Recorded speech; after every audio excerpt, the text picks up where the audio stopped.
有時一個城市會出現喺許多其他城市裏，有的城市只在夜幕降臨後才顯現。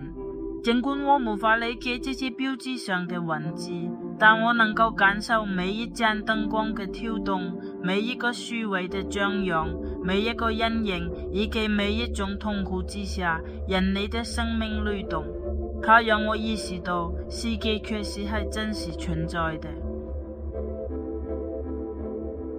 我徘徊在各種陌生嘅聲音之間，即便如此，我依然深刻感受到自己是這個故事的一部分，儘管這個故事與我本身無關。有些微小細節幾乎沒人察覺，但我的靈魂卻在靜靜傾聽。在我踏入這條小巷的瞬間，我能感受到這座城市正悄然改變自己的面貌，而我也在不知不覺間跟隨它改變。